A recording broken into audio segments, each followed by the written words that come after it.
안녕하세요, 구독자 여러분. 구독과 좋아요는 채널 운영에 큰 힘이 됩니다.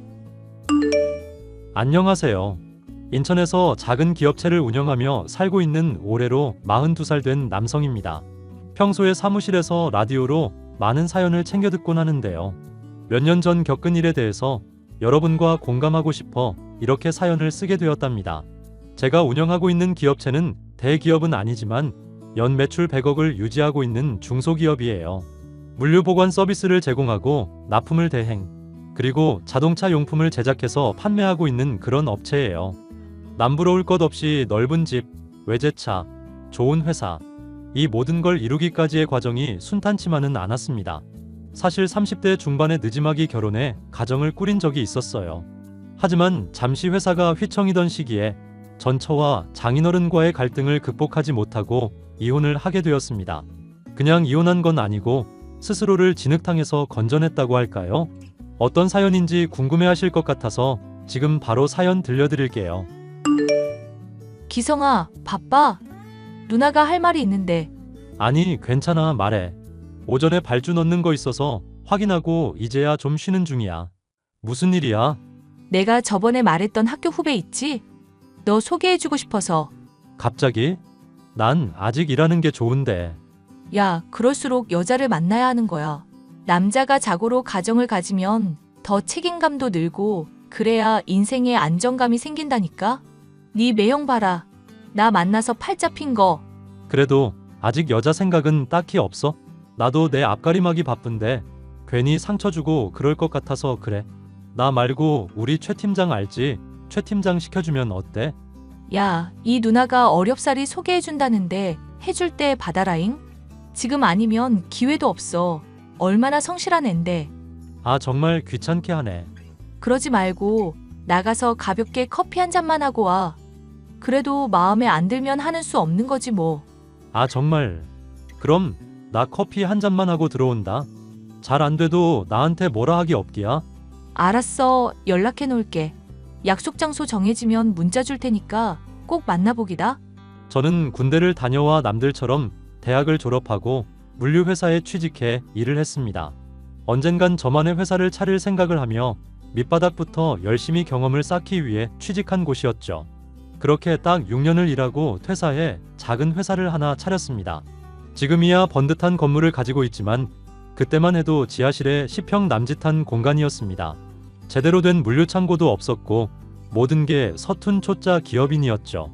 누나와 매형의 도움으로 조금씩 성장해 나갔고 연 매출 20억에 달하는 수준까지 되었습니다. 이제 막 성공 가도를 달리기 시작한 상황이라 안정된 시기가 필요했어요. 그러다 누나의 소개로 아내를 만났습니다.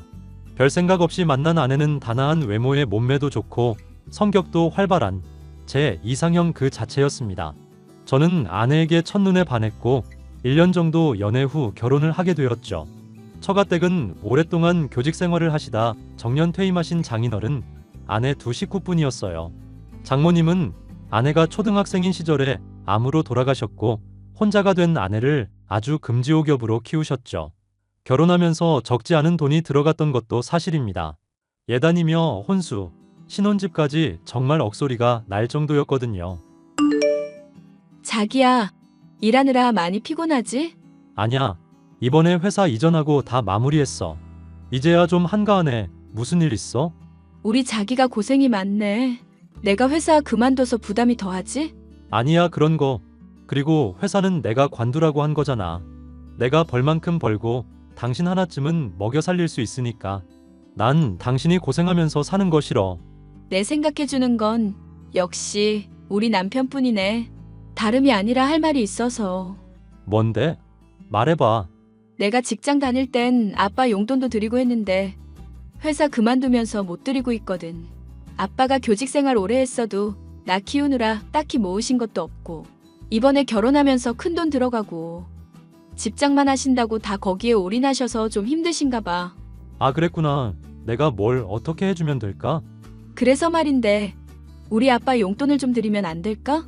이런 말 하는 것도 염치 없지만 부탁할게. 아니야, 그럴 수 있지. 얼마 드리면 되는데? 한 달에 150만 원 정도면 될 것 같아. 고혈압 있으셔서 경비 일도 그만두시고 일자리도 없으신가 봐. 그나마 연금 조금 나오는 거. 그거에 용돈 보태면 혼자 사는데 지장은 없으실 것 같거든? 내가 여유가 있으니까 당연히 도와드려야지. 내가 매달 초에 장인어른 계좌로 보내드릴게. 걱정하지 마. 진짜? 너무 고마워. 내가 내줄 열심히 할게. 솔직히 처음에는 이해가 가질 않았습니다. 결혼하면서 현금 예단을 안 드린 것도 아니고 교직에 오래 계셨다 보니까 손님들도 많았거든요. 축의금도 꽤나 들어왔을 건데 여유가 없으시다고 하니 조금 이상하긴 했거든요. 그런데 제가 아내 보고 회사를 관두라고 하고 어찌 보면 수입원을 끊어버렸기 때문에 제가 마땅히 해드려야겠다고 생각했어요. 저도 부모님이 어려서 돌아가셨는데 다행히 남겨주신 유산으로 큰 어려움 없이 살고 있었거든요. 장인어른을 진짜 아버지처럼 잘 대해드리고 싶은 마음도 있었습니다. 그리고 아내는 회사를 관두고 필라테스, 요가 등 운동을 하며 자기 시간을 보내게 되었어요. 하고 싶던 취미 활동도 마음껏 하게 해주었고 한도가 3천만 원 정도 되는 카드를 주고 편히 쓰라고 일러두기도 했죠. 그런데 제 큰 오산이었습니다.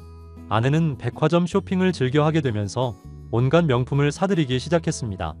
마음껏 쓰라고 준 카드이긴 했지만 과소비하는 날도 많았습니다. 마치 고양이한테 생선을 맡겨놓았달까요? 하지만 아내를 사랑하는 마음이 컸고 얼마를 쓰든 간에 감당할 수 있는 수준이어서 그러려니 했습니다. 자기야, 이번 달 카드값이 900만 원인데 이번에는 뭐 산 거야? 아, 그거? 이번에 시사 신상백 하나 사고 화장품 떨어져서 세트로 사고 친구들 만나서 호캉스도 다녀왔잖아. 그래서 조금 나왔을 거야. 왜? 아니, 쓰는 건 뭐라 안 하는데 그래도 조금 줄여야 할 것 같아서. 왜? 내가 너무 많이 써? 자기 요즘 회사 힘들어? 아니, 그런 건 아닌데 적당히 쓸 필요가 있다고. 솔직히 900만 원이 적은 금액은 아니잖아. 그래서 지금 내가 과소비한다는 거야? 당신이 마음껏 편히 쓰라며. 그래, 그랬지. 근데 그것도 정도껏이라 이거야. 못하게 하는 게 아니라 적당히. 우리가 재벌도 아니고 한 달에 900만 원은 좀 심했지. 나도 펑펑 써도 200~300만 원인걸? 아, 알았어. 안 쓰면 될 거 아냐. 거참 되게 빡빡하게 구네. 누가 보면 내가 재산 거덜내는 줄 알겠어. 그렇게 느꼈다면 미안해. 요즘 장인어른은 연락이 잘 안 되던데 무슨 일 있으신 거야? 아, 아빠? 해외 다니시느라 정신없으시지. 해외? 와, 여행도 다니시고 좋다. 우리보다 젊게 사시네? 모임에서 만난 친구들이랑 골프 원정도 가고 그러던데? 우리 아빠 나보다 더 나아. 나는 그래도 여행은 안 다니잖아. 자기도 시간 되면 친구들이랑 여행도 가고 그래. 나야 사업이 아직 안정된 게 아니라서 좀 그렇지만 우리도 기회 봐서 같이 여행 가자. 정말? 친구들이랑 가도 돼? 안 그래도 이번에 유럽 가자고 그러던데. 나는 가야 하나 말아야 하나 고민했거든. 고민할 게 뭐 있어. 그리고 지난번에 장인어른이 큰돈 필요하시다고 하셨거든. 나중에 되돌려 주실 돈이라고 하시면서. 투자? 그건 처음 듣는데? 매번 고맙네. 자기 안 만났으면 어떻게 살았나 몰라. 이렇게 잘 살면 됐지 뭐. 필요한 거 있으시면 언제든지 말씀 달라고 해. 이따 퇴근하고 봐. 그렇게 평범한 나날을 보내던 어느 날 저에게 검은 먹구름이 들이오기 시작했습니다. 코로나의 여파로 제가 하던 사업에 차질이 생겼고 고스란히 매출에 타격이 가해지더라고요. 매출 규모가 눈에 띄게 줄어든 것은 물론 코로나의 여파로 해외로 물품을 수출 수입하는 과정이 까다로워진 것도 있고 저와 계약했던 업체들이 줄줄이 폐업하거나 잠정적인 업무 중단을 선언하면서 그대로 저도 큰 피해를 입게 된 겁니다. 사업의 규모를 벌려보고자 창고 부지를 매입하면서 거액의 돈을 쓴 상태여서 재정적인 상태가 말이 아니었죠. 새로운 투자처를 구하러 수소문했지만 회사 형편은 도무지 나아질 기미가 보이질 않았습니다. 회사 직원 15명 중 절반이나 인원 감축을 해야 했고 그마저도 월급을 지급하기 빠듯한 정말 최악의 상황이었습니다. 결국 경영난으로 대출금을 갚지 못하고 계약이 파기된 사업권은 위약금도 지불해야 했기에 죽고 싶을 정도로 힘들었어요. 그런 와중에 아내와 장인어른은 제 속을 아는지 모르는지 여전히 지나친 사치를 부리고 계셨습니다. 욕먹을 거 알지만 아내가 쓰던 카드를 정지시켰고 일정 금액을 정해 생활해야 할 정도로 빠듯해졌어요. 그러자 아내와 장인어른은 태도가 급변해 저를 매일같이 닥달해댔습니다. 회사까지 찾아와 돈을 달라고 요구하거나 툭하면 이것 좀 사달라 저것 좀 사달라 해대는 통에 업무에 차질이 생길 정도였죠. 여보, 나 돈 좀 줘. 그리고 왜 하루 종일 연락이 안 되는 거야? 회사에 있어야 할 사람이 어디 간 거야? 지금 회사 상황이 어떤지 알잖아. 계속 투자처 알아보고 떠벌려 놓은 일 해결하러 다니지. 아니, 미치겠네. 내가 오늘 얼마나 쪽팔렸는지 알아? 무슨 일인데? 내가 오늘 백 하나 사려고 갔더니만 카드 결제가 안 되네. 자기가 지난번에 정지시킨 거 말고 다른 카드도 그렇고 한도만 낮춰서 다시 주면 안 돼? 지금 그렇게 여유 부릴 상황이 못 돼. 비상금 털어서 위약금 메꾸고 하느라 돈이 없어. 우리 한 푼이라도 아껴야 한단 말이야. 아니, 도대체 회사가 어느 지경인데 그러는 건가? 우리 딸이 얼마나 속상했으면 회사까지 찾아가. 도대체 이게 무슨 일이야? 몰라 아빠. 짜증나 죽겠다니까. 내가 백화점에서 쪽팔림 당한 거 생각하면 아주 수치스러워 죽겠어. 여보 미안해. 장인어른 지금 회사 사정이 조금 좋지 않아요. 코로나 여파가 크네요. 내가 자네 능력 보고 결혼시킨 건데 이런 순환을 겪게 하다니 자네한테 실망이 크네. 죄송합니다. 회사 운영하는데 이렇게까지 될 줄 몰랐습니다. 코로나라는 변수 때문에 저도 어쩌지 못하고 있어요. 하지만 반드시 빠른 시일 내로 회복하겠습니다. 믿고 기다려주세요. 내가 자네였으면 밤낮 없이 일해서 식구들 입에 풀칠이라도 시켰을 거야. 내 딸 어디 가서 기죽는 꼴 못 보네. 아, 됐어. 아빠 그만해. 안 그래도 짜증나는데 아빠까지 왜 그래? 여보, 긴 말하지 말고 지금 한 300만 입금해줘. 나 그 백 꼭 사야 된단 말이야. 지금까지 내가 하는 말 뭐 들었어? 미안하지만 그렇게는 못하겠어. 나 지금 바쁘니까 집에 가서 봐. 뭐? 야. 가끔 보면 아내는 철이 없는 건지 개념이 없는 건지 헷갈릴 정도였어요. 제가 회사 사정이 어렵다고 말하는데도 제 말을 듣기는커녕 결국 끝은 돈을 달라는 말로 끝내더군요. 저 정말 힘들게 살았던 게 뭐냐면 제 밥값 아끼느라 편의점에서 삼각김밥 하나 사 먹는 게 전부였고 투자처 찾아다니며 식사 대접해 드리는 것 말고는 일절 쓰는 돈도 없었어요. 자동차 기름값 아까워서 기차, 버스 타고 다니고 심지어 휴대폰 요금제도 제일 금액이 적은 걸로 바꿨었습니다. 사람이 그렇게 없이 살아보니 살도 많이 빠지고 고생한다는 게 뭔지 알겠더라고요. 장인어른 말씀처럼 내 식구 굶어 죽으면 안 되겠다 싶어 야간에 물류센터에서 아르바이트도 했습니다. 하지만 아내나 장인어른은 제 수고로움을 아는지 모르는지 사치 부리기에 진심이었고 고생한다는 말 한마디도 없더군요. 그저 누나와 매형이 회사를 어떻게든 살려보려고 백방으로 노력하는 것 말고는 크게 위안이 되는 것도 없었습니다. 점점 삶에 대한 의지도 없어지고 자신감이 바닥을 치고 있는데 어느 날 모르는 번호로 연락이 오더라고요.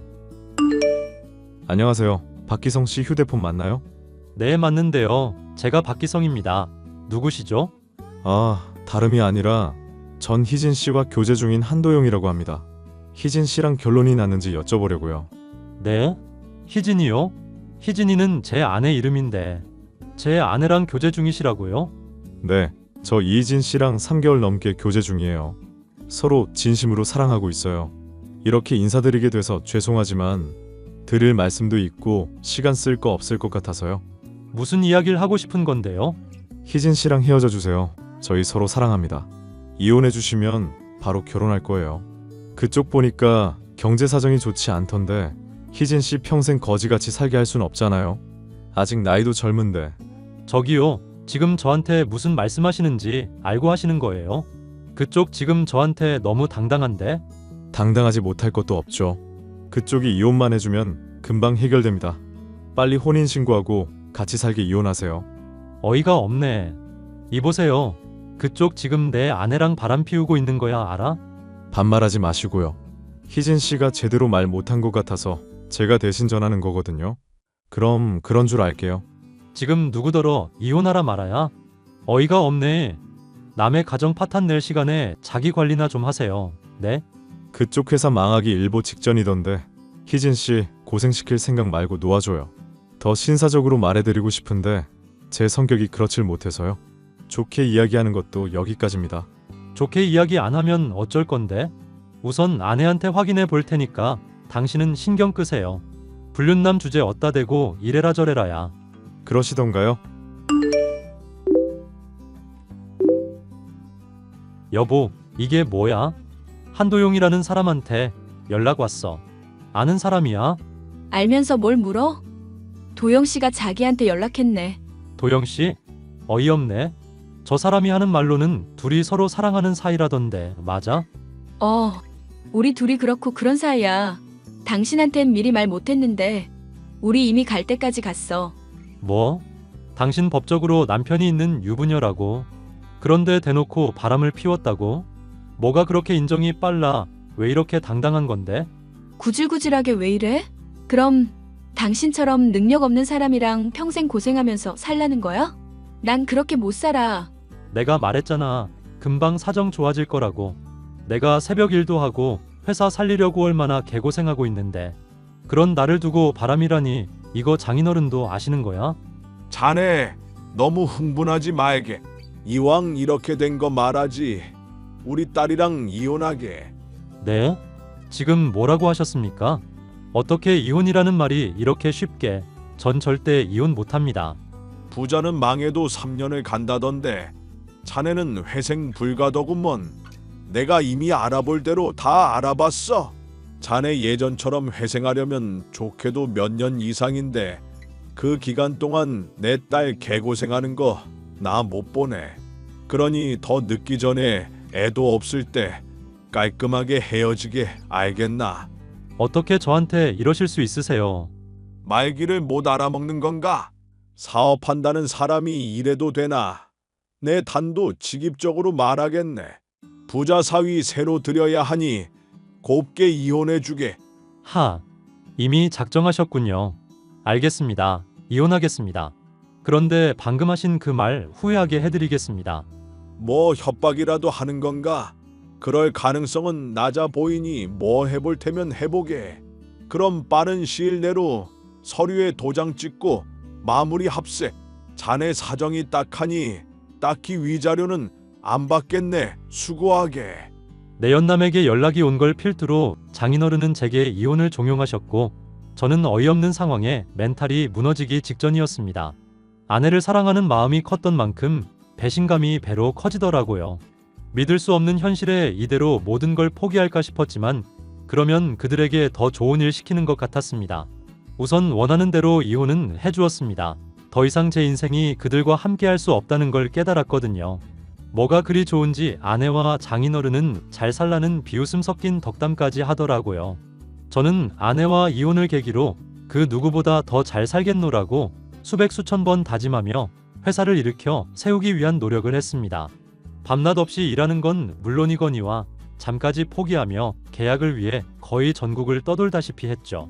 다행히 제 노력이 빛을 발했는지 여러 기업에서 연락을 주기 시작했고 예전보다는 아니지만 조금씩 회사 운영도 안정화되어 가고 있었죠. 그리고 정확히 2년 뒤 코로나도 어느 정도 완화되고 수출 제재가 해제되면서 제 사업에도 여러 길이 뚫리기 시작했습니다.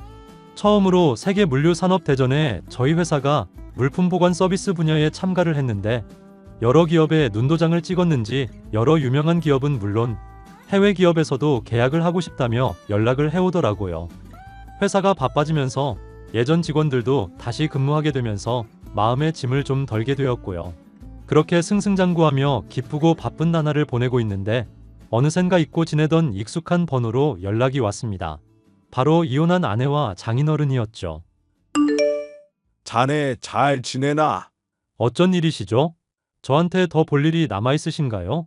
허허, 그동안 잘 지냈나? 시간이 조금 흐르긴 했지만 자네 생각이 나서 연락을 해보았네. 덕분에 저는 아주 잘 지내고 있습니다. 당신 요즘 성공했다며? 비서팀도 새로 뽑았던데? 사무실 전화하니까 미연 씨가 받더라. 아주 성공했지. 이게 다 당신이랑 장인어른 덕분이야. 아주 고맙게 생각하고 있어. 정말? 그럼 혹시 나랑 다시 잘해볼 생각 없어? 내가 왜? 사실 그때 그 놈이 우리한테 사기를 쳤네. 잘 나가는 금융계열 회사 다니면서 땅 부자라고 우릴 속였어. 그런데요, 그게 저랑 무슨 상관이죠? 이제 와서 이런 말해서 미안하지만 정말 우리가 잘못했네. 내 실수야. 그러니 우리 희진이랑 다시 잘해볼 생각 없는가? 네, 싫은데요. 에이, 여보 너무 단칼이잖아. 생각이라도 해보고 대답해야지. 너무 급할 건 없지. 자네 서운한 마음 이해하네. 요즘 회사 매출은 어느 정도인가? 예전처럼 잘 되고 있는가? 쓸데없이 오지랖 피시네요. 회사는 잘 굴러갑니다. 다음 달에 사무실 이전도 하고요. 연 매출은 100억 정도 됩니다. 왜요? 이제 다시 잘 된다고 하니 저랑 잘해보고 싶으세요? 나 그렇게 속 보이는 사람 아니네. 미안하지만 돈 좀 빌려줄 수 있겠나? 진짜 예나 지금이나 미치신 건 변함없으시네요. 생각도 참 없으신 것 같고요.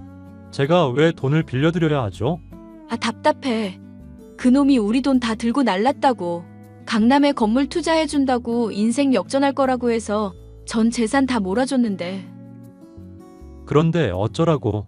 은행 대출까지 한 상황이고 내 집까지 담보대출 받아서 지금 당장 돈을 갚지 못하면 길거리로 나앉아야 하는 상황이네. 아이고, 역시나 돈 때문에. 제가 호구로 보이시나 봐요. 그쪽한테 단돈 100원이라도 못 주니까 앞으로 연락하지 마세요. 당신 정말 매정하다. 그럼 그때 못 받은 위자료라도 줘. 100억씩이나 매출 내는 사람이 몇 천만 원은 껌이잖아. 안 그래? 야, 이년아, 내가 짱구냐? 네가 위자료는 안 받겠다며. 긴 말 필요 없어. 더 이상 연락하면 경찰에 신고할 거야.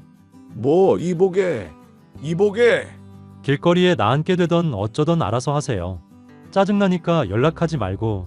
그 뒤로도 아내와 장인어른은 저에게 끈질기게 연락을 해왔고 저는 거침없이 차단을 시켰습니다. 제가 연락을 받지 않자 회사로 연락하거나 직접 찾아오기까지 하더라고요. 제 사정을 아는 주변 사람들은 위자료 주는 셈치고 돈 1,000만 원이라도 줘야 하는 거 아니냐고 했지만 사실 이혼하면서 위자료를 안 받겠다고 각서까지 작성했거든요. 저는 법원에 아내와 장인어른을 상대로 접근 금지와 통신 제한을 걸어버렸습니다. 다행히 법적인 조치를 취하니 저한테 대놓고 연락은 못 하더라고요. 종종 사무실로 연락이 오긴 하지만 직원들도 저와 힘든 시기를 견뎌낸 사람들이라 그냥 내내 하고 말고요. 나중에 들리는 말로는 은행 빚을 갚지 못해 결국 집이 경매에 넘어갔고 통장까지 가압류 처리됐다고 하더라고요. 장인어른은 늦은 나이에 일자리 구하는 것도 쉽지 않아서 어디 건물 청소 일을 하신다고 들었고 아내는 공장에 취직해 3교대로 근무하면서 받는 월급 족족 대출금 갚느라 허덕이고 있다고 하네요. 평생 놀고 먹을 생각으로 돈만 쫓아가다 결국 가랑이가 찢어지다 못해 터져버린 꼴이 된 그들이 불쌍하긴 하지만 받을 벌 받았다고 생각합니다. 제가 너무 가차없다고 생각하실 수 있겠지만 제가 정말 죽고 싶을 정도로 힘들 때 그들이 절 버린 것처럼 저도 그들을 버린 거예요. 그냥 그렇게 생각하려고요. 그리고 덕분에 결혼에 대한 생각은 싹 사라졌고 회사 일에만 몰두하며 살고 있습니다. 회사는 계속 승승장구하고 있고요. 사람이 살다 보면 셀 수 없이 수많은 크고 작은 위기가 닥친다고 합니다.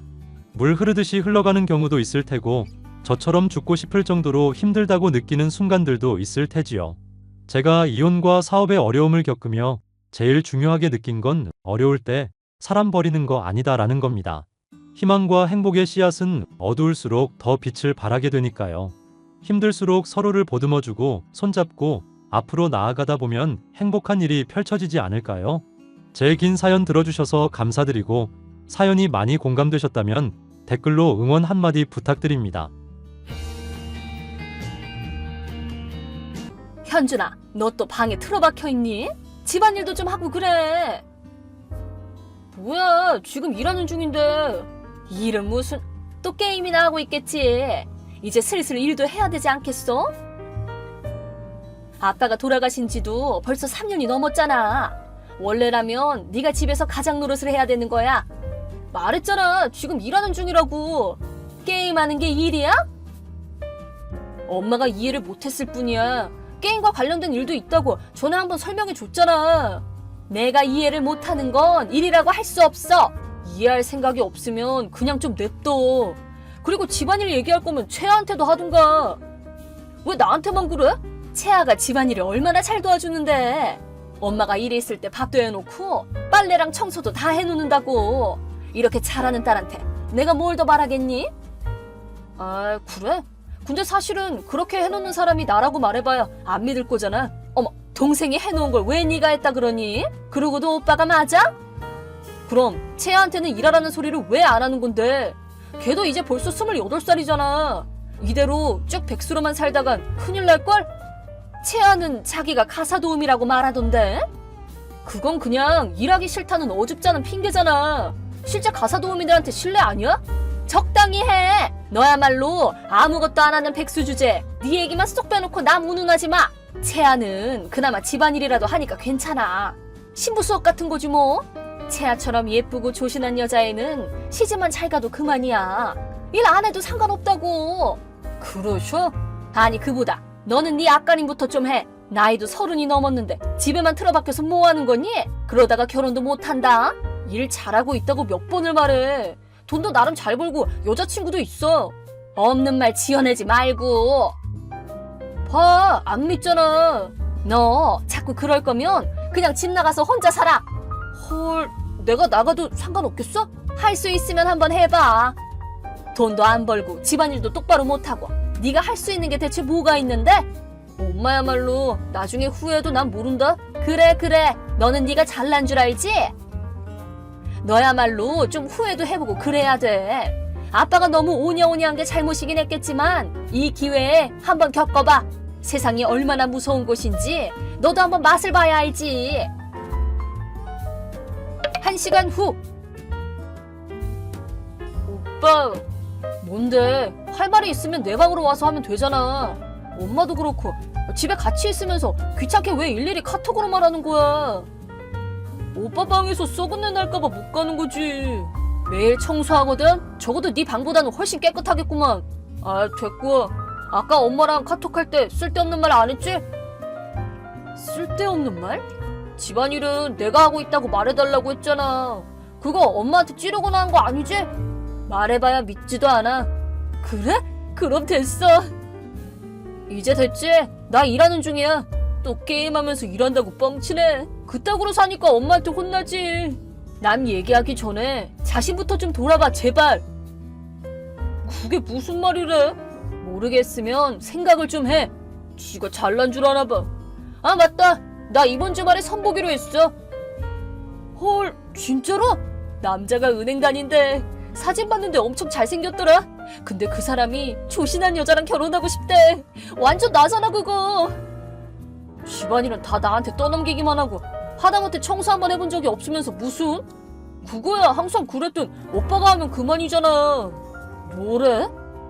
결혼하게 되면 여기 근처에 신혼집 차릴 거니까 남편 일 나가면 오빠가 와서 집안일 좀 해줘. 너 지금 뭐라는 거냐? 어차피 오빠는 결혼 못할 텐데 그냥 동생이나 도와주면서 살라고. 나 여자친구 있다고 몇 번을 말하냐. 뭐야? 아직도 망상에 빠져 있는 거야? 망상이 아니라 현실이야. 거짓말하는 게 뻔히 보이는데 내가 믿어줄 것 같아? 진짜 망상하는 것만큼은 따라올 사람이 없겠다. 그래. 여튼 그런 줄 알아. 그렇게 세상 일이 네가 생각하는 대로 돌아갈 것 같냐? 당연하지. 앞으로도 집안일 잘 부탁해.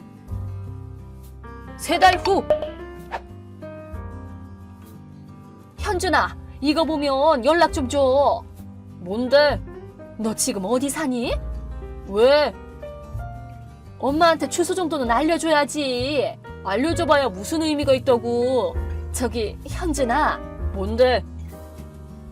혹시 엄마 계좌에 매달 80만 원씩 보냈었니? 그걸 이제 알았어? 실은 통장 정리를 전혀 안 하고 있었거든. 입출금 내역을 확인을 안 하다 보니까 전혀 모르고 있었지. 아, 그래? 하긴 ATM으로 뽑아봐야 잔고 정도밖에 안 나오긴 하겠네.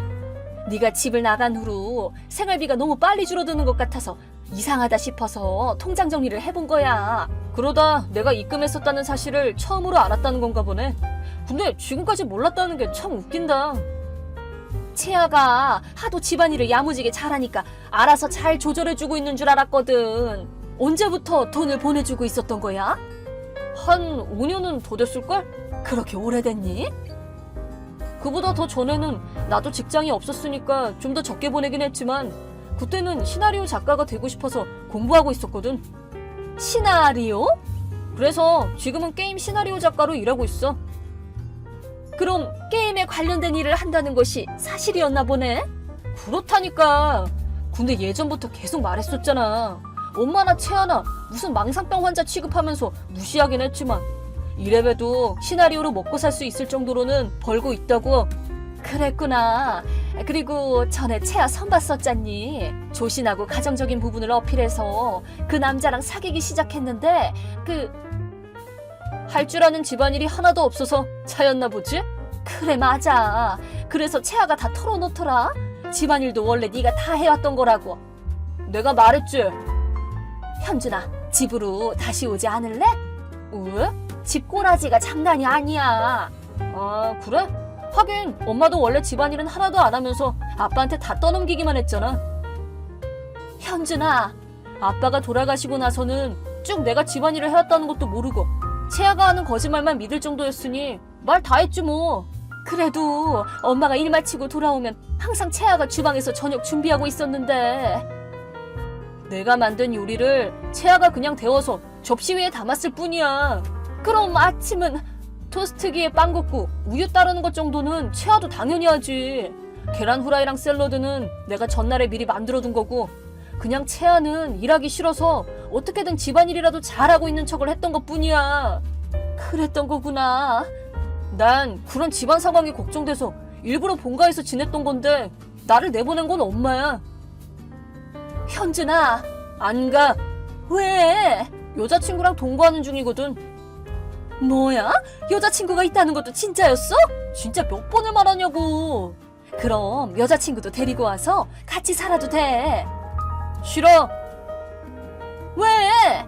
내 여자친구한테 집안일 떠밀고 나 몰라라 할 게 눈에 뻔히 보이니까 설마 그렇게 노골적으로 그러겠니? 말해두는데 내 여자친구는 민영이야. 민영이라면 걔 말하는 거야? 채아 고등학교 동창? 맞아. 그래? 그러면 오히려 더 잘 됐네. 민영이는 채아 절친이잖아. 아, 채아가 그 사실에 대해서는 털어놓은 게 없나 봐? 왜? 뭔데? 학교 다닐 때 채아가 항상 숙제를 민영이한테 시켜서 지가 한 것처럼 하고 다녔어. 뭐?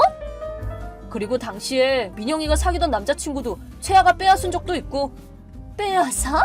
그리고 이건 증거가 없어서 그냥 후지부지 넘어가긴 했지만 시험 볼 때마다 컨닝했었고 교사를 몸으로 유혹해서 시험 문제를 빼냈다는 소문도 있더만. 아니, 우리 채아가 그런 짓을 했다고? 소문이긴 하지만 그래도 그런 소문이 돌 정도로 채아는 평소 행실에 문제가 있는 애였다는 건 확실하게 말할 수 있겠지. 민영이나 나나 채아한테 이용당한 피해자라고. 그때 내가 집을 나간 건 이 모든 것을 폭로할 수 있는 기회라고 생각했기 때문이야. 이게 다 뭐야? 하여간 내가 집에 돌아갈 일은 없으니까 그렇게 알아. 현준아, 엄마나 채아나 자기 할 말만 하고 내 말은 하나도 들으려고 하지도 않고 믿어주지도 않고 다들 자기 생각만 하면서 사는 주제에 내가 매달 돈을 보냈다는 사실조차 몰랐잖아. 현준아, 그건 나를 이해해주는 건 아빠뿐이었어. 아빠가 돌아가신 지도 벌써 3년이 지났어.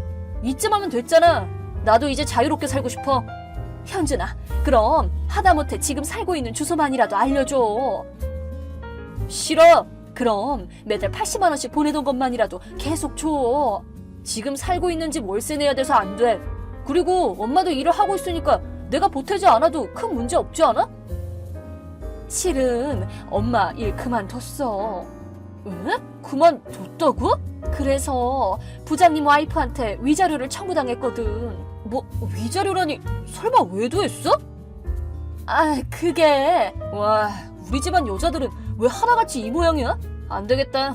그냥 아예 연을 끊고 살던가 해야지. 아니, 현준아! 아, 맞다.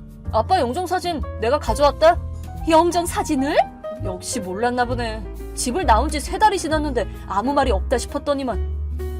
그렇게 오랜 세월 함께한 남편 영정 사진이 사라졌다는 것도 모르고 사네. 아니 그래, 영 끊는 게 맞는 것 같다. 그럼 안녕.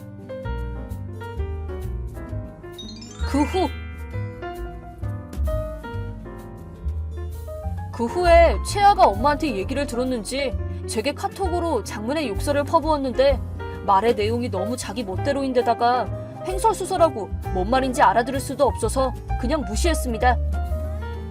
그 후에 아예 핸드폰 번호랑 카톡 아이디도 바꿔버리고 지금은 평온하게 지내고 있습니다. 그리고 저와 민영이는 본가랑 멀리 떨어진 곳으로 이사를 왔습니다. 여기 주소는 제 사정을 알고 있는 아빠 쪽 친척들과 민영이의 부모님께만 알려놨으니 엄마와 채아가 갑자기 찾아올 걱정도 없습니다. 제 친구에게 들은 말로는 후에 본가는 경매에 넘어갔고 엄마랑 채아는 근처 월세방에서 살고 있다고 하는데요. 후줄근한 옷을 입고 예전에 살던 본가 앞을 지나가는 둘의 모습이 이웃 사람들의 눈에 한 번씩 목격된다고 합니다.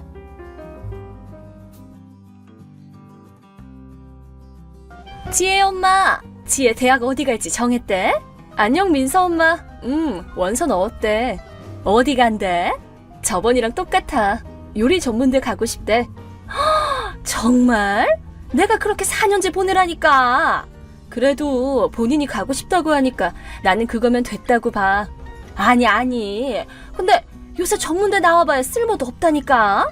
민서는 대학 간다고 그랬나? 당연하지. 우리 딸은 최고의 교육을 받아야지. 인생 편하게 살게 하려면 대학교는 보내줘야 하니까. 그래, 본인이 원하면 된 거지. 지혜는 어릴 적부터 꿔왔던 꿈을 이루기 위해 요리 전문대를 고른 거야. 졸업하고 자기 뜻대로 일할 수 있으니 반대할 이유가 없어. 그래도 역시 대학을 나와야 취업도 편하게 할 거 아니야. 좋은 대학을 갈 기회를 벌써부터 포기하는 지혜가 도통 이해가 가질 않네. 그러고 보니까 민서는 어느 대학 쓴다고 그랬지? 당연히 A대지. 그렇구나. 명문대 가고 싶은가 보네. 하긴 지혜 성적으로는 A대는 못 가겠구나. 민서는 똑똑하잖아. 뭐 그렇지. 아무래도 선택지가 전문대밖에 없는 지혜와는 완전히 다르긴 하지. 뭐 우리 지혜도 본인이 좋아서 고른 길이니까. 그래. 근데 예준이는 어디 가는지 혹시 알아? 예준이? 민서가 궁금해하더라고. 궁금하면 본인한테 물어보는 게 낫지 않아? 글쎄 물어봤는데 알려주지를 않는다는 거야. 지혜 엄마, 뭐 아는 거 있으면 알려줘. 그래도 남의 집 얘기라서 내가 말해주기가 좀 그래. 말 못하는 거 보니까 A대구나? 왜 그렇게 생각하는데?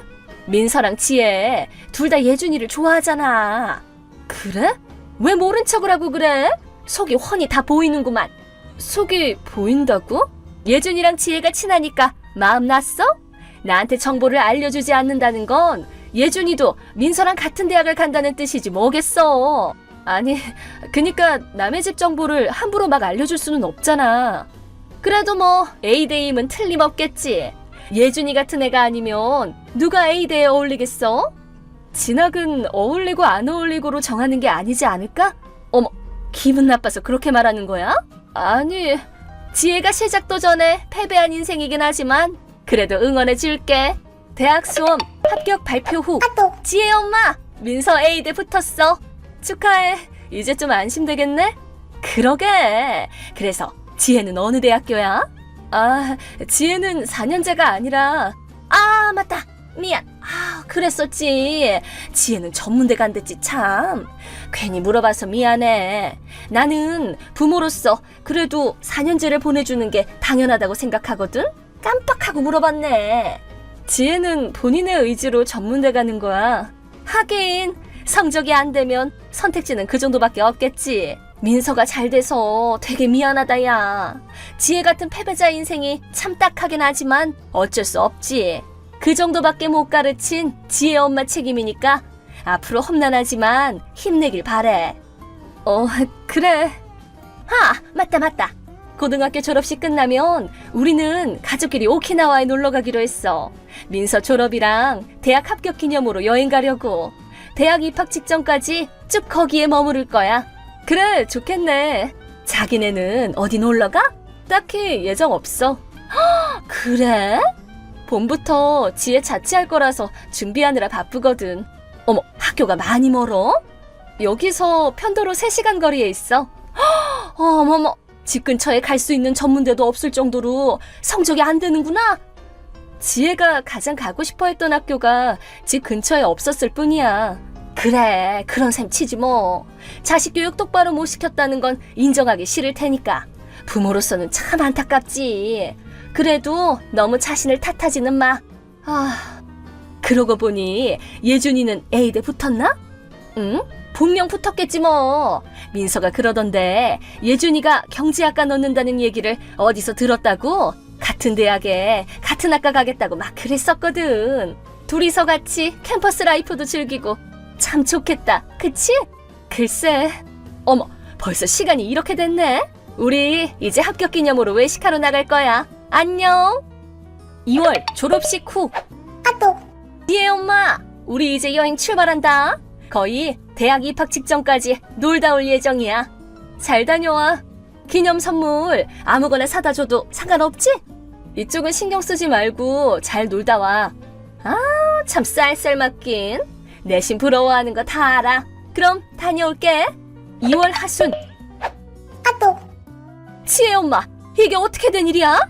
민서 엄마? 여행 중이었지? 무슨 일이야? 무슨 일이냐니? 예준이가 A대 경제학과가 아니라니 어떻게 된 거냐고. 아까 민서가 예준이한테 연락했더니 다른 대학이라고 그러더만. 대체 뭐가 어떻게 된 거야? 아, 그거? 뭐야, 설마 지혜 엄마 알고 있었어? 뭐 그렇긴 하지. 너무하잖아. 저번에 지혜 엄마가 예준이 A대 간다고 하길래 철석같이 믿고 민서한테 말했단 말이야. 결국 나한테 거짓말쟁이네 뭐네 하면서 민서랑 싸웠잖아. 나 예준이가 어디 간다고 말한 적 없는데? 말했잖아. 내가 남의 집 얘기라서 내가 말해주기가 좀 그래 라고 말했더니 민서 엄마가 숨기는 거 보니까 A대네 하면서 멋대로 생각하고 믿은 거잖아. 나한테 책임을 떠넘기려는 거야? 정확하지도 않은 정보를 민서한테 말한 건 민서 엄마지 내가 아니잖아. 책임 전가하지 마. 뭐? 확실한 정보를 전해주지 않은 자기 탓이지. 아, 근데 있잖아 민서 엄마. 뭐 이제 와서 사과해봐야 늦었어. 실은 지금 예준이도 같이 있거든? 뭐? 무슨 말이야? 오늘 아침부터 지혜 이사 가는 거 도와주고 있어. 뭐 하는 짓이야 그게? 예준이는 민서 남자친구가 되려란 말이야. 민서는 쏙 빼놓고 둘이 더 친해지겠다고 그런 수 쓰는 거 진짜 치사하다. 민서가 불쌍하지도 않아? 얘기 좀 끝까지 들어줄래? 어디 수준도 안 되는 집안이 감히 이래라 저래라야? 들어봐. 민서에 대한 중요한 얘기니까. 뭔데? 지금 아직 여행 중이라고 그랬지? 응, 맞아. 대학 등록은 다 끝내고 간 거 맞아? 응? 뭐야? 엄청 분위기 잡길래 난 또 뭔가 했네. 이러니까 인생 실패하는 거 아니야. 돌아가자마자 할 거야. 그니까 아직 안 했다는 거네?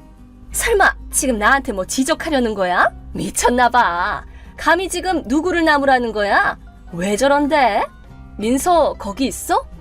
응, 같이 있지. 민서 지금 괜찮아? 뭐가? 진정하고 들어. 말이나 해 빨리. A대 입학 등록 기간은 이미 끝났어. 뭐? 예준이가 아까 민서랑 연락하면서 이상하다 싶었다는데 마감일을 민서한테 말해줬더니 그 후로 답장이 없다고 그러더라고. 민서 괜찮은 거 맞아? 어? 아니 잠깐만, 이런 건 그냥 2월 중에 하면 그만 아니야? 입학 등록에 관한 서류 안 읽었어? 어? 잠깐만, 뭐야? 그럼 설마 민서 이제 A대 못 간단 말이야? 얼른 대학 측에 연락해봐. 아무것도 안 하는 것보다는 나을 거 아니야. 지혜 엄마, 부탁 좀 하자. 지금 얼른 민서 입학 등록 좀 해줘. 어? 내가? 오늘은 돌아가는 비행기도 없을 텐데 하루라도 빨리 해야 될 거 아니야. 제발. 아니, 나한테 부탁을 해봐야 등록할 때 고등학교 졸업증명서랑 뭐 여러 가지 필요하지 않아? 뭐? 민서랑 아무 관련도 없는 나한테 부탁해도 한계가 있지. 그럼 뭐 어떻게 하라고? 사정이 딱하긴 한데 어쩔 수가 있나. 안 돼! 하여튼 얼른 전화해서 물어보는 수밖에 없지 않을까? 그렇게 하면 해결돼? 그건 대학 측이 어떻게 해줄지에 따라 다를 테니 나야 모르지. 안 된다고 그러면! 그러면 어쩔 수 없이 다시 도전할 수밖에 없지 않을까? 말도 안 돼! 그 후 민서 엄마는 일절 답장을 하지 않았습니다. 집이 꽤 가까워서 어쩔 수 없이 자주 마주칠 일이 생기는데 저와는 얼굴을 마주하기 싫은 건지 어색해하며 휙 도망가 버리곤 합니다. 민서는 결국 대학에 입학하지 못해 완전히 의욕을 잃어버렸고 심지어 예준이한테도 제대로 차여버리는 바람에 다시 대학에 도전하지도 않고 그렇다고 취업을 하는 것도 아니고 그저 쭉 집에만 틀어박혀 지내고 있다고 합니다. 한편 요리 전문대에 들어간 제 딸은 2년 후에 무사히 졸업했고 레스토랑에서 일하게 되었습니다. 본인의 꿈이었던 요리사로서의 길을 걸으며 매일 활기차게 잘 살고 있습니다.